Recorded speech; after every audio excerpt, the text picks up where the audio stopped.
Unwaith I chi ddod I lawr o fynydd Rhiw, mae'r llwybr yn mynd â chi I fyny'r dreif tuag at plas yn Rhiw sydd yn nwylo'r ymddiriedolaeth genedlaethol erbyn hyn. Ar agor yn y tymor, gwyliwch y dyddiadau hanes diddorol iawn i'r plasty a'r chwiorydd oedd yma. Y plas I hun y tu ôl I mi yn y coed yn fan hyn. Mae'r tŷ ei hun, sef y plas, yn Rhiw. Mae'r gerddi yma yn werth I gweld.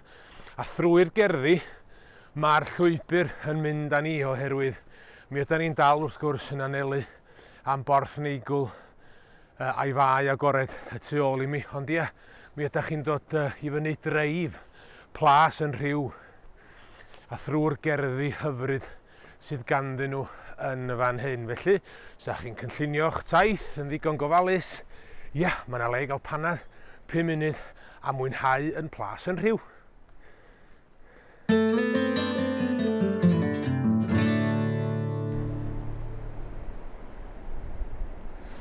Ar ôl dod I lawr o blas yn Rhiw, mi allwch chi ddod lawr i'r traeth I Porth Neigwl ffordd hyn. Mae'r llwybr swyddogol yn parhau ar hyd y lôn, llwybr swyddogol yr arfordir ar hyd y lôn ac ymhell o'r clogwyni.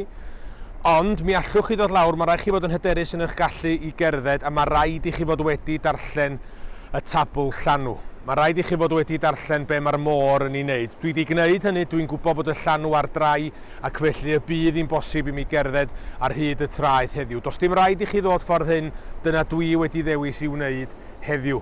Yn dechrau reit yn y pen yn fan hyn, a mae'r haul I weld yn y fan acw. A dwi am symud y camera I mewn rwan, a be welwch chi yn y fan yna, mi welwch chi'r haul yn disglirio oddi ar y llechi, ydy'r Rhiol. Rhiol. Porth yr Rhiw ers talwm. A'r llechi yna, da chi'n weld, ydy tafarn, cyn dafarn Tyn Borth. Rwan, Rhiol yn fanna, Porth i'r Rhiw, drws i'r byd o fan hyn, adeiladu cychod yma yn fancw.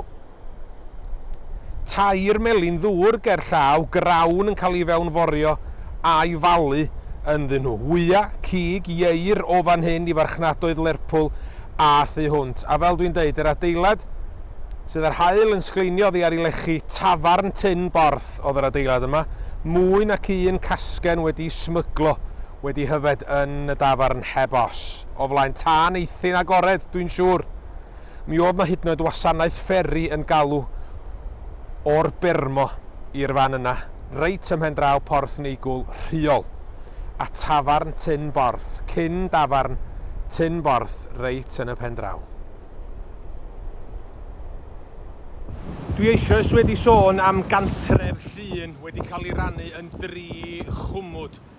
Maestref cwmwd Dinllaen, os cofiwch chi, oedd Nefyn. Wel, maestref y cwmwd da ni yno fo ar hyn o bryd, Cymydmaen, oedd Neigwl, yr ardal yma. Da ni ym Porth Neigwl, a'r ardal o'n nghwmpas I oedd y prif safle gweinyddol i'r cwmwd yma. A mae'r cliwia o'n cwmpas ni lle'n union oedd y plas neu'r llys, da ni ddim yn gwybod, ond mae'r enwa yn dal yma. Neigwl Plas, Neigwl Ucha, Neigwl. Felly, yn awgrymu'r chwalu yna o deyrnas oedd pan ddoth yr holl beth I ben. Ac ia, yn 1252, brawd bach Llywelyn, ein lliw ola Dafydd ap Gruffydd, oedd arglwydd Cymydmaen. Ac yn fan hyn, yn Neigwl, y bydda fo wedi cynnal I lys. Ia, hanes canrifoedd Neigwl. Mae yna hanes hynach o lawer na hynny fyd. Yn 2008, mi gafodd yna ddarn mawr iawn o dderw I symud yn ofalus o'r twyni uwchlaw'r traeth. Darn o dderw oedd yn waelod I grochen ferwi yn yr oes efydd. Tua 3,500 o flynyddoedd yn ôl. Pobl yn ei ddefnyddio I goginio neu baratoi deunyddia dros y tân yn digwydd yn fan hyn. Cyn hynny mae archeolegwyr yn meddwl ei fod o wedi bod yn rhan o long Rhiw dro. Y darn mawr yma o dderw i'w weld yn amgueddfa Sain Ffagan Caerdydd erbyn hyn o'r twyni yn fan hyn. A dwi wedi cael y fraint o'i weld o. Ia, Porth Neigwl, mae'r tona'n Rhiw y tu ôl i mi. Mae o'n nefoedd i syrffwyr heddiw, ond yr enw yn Saesneg ceg uffern, yn uffern i longwyr. Bae mawr agored yn wynebu'r de orllewin, ac os oedd y gwynt yn wynebu'r de orllewin, doedd na ddim gobaith i longau ers talwm yn cael ei hyrddio tuag at y creigia. Maen nhw'n meddwl fod na tua 150 o long ddrylliadau yma. Ac yn y 1940au wedyn, mi oedd yr awyrlu yn defnyddio Porth Neigwl i ymarfer yn ystod yr ail ryfel byd. Mi oedd na dargedau Almeinig ffug yn y bae, yn y môr, iddyn nhw'n gael saethu atyn nhw. Mi oedd na dyra saethu ar y traeth uwch ymhenni yn fan hyn, rhai ohonyn nhw yn dal i fodoli. Mi oedd na hyd yn oed dren bach yn symud yn gyflym ar draws y clogwyni ac yn tynnu rhyw fath o fodel o awyren Almeinig fel bod modd saethu tuag at y model y tu ôl i'r tren bach.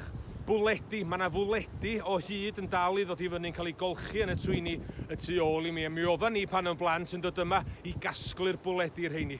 Ond ia, Porth Neigwl wrth i mi gael cysgod yn un o'r clogwyni yn bendant yn gyfystyr a'i enw yn Saesneg, ceg uffern. A dyma ni wedi dod i'r fei yn lled ddiweddar,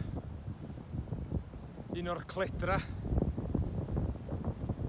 i'r tren fydda'n tynnu'r targed Almeinig ffug yn gyflym y tu ôl. Ac os nawn ni chydig bach heibio'r twyni a'r hesg yn fan hyn, a ni'n cyfeirio at yr olion a'r tyra saethu.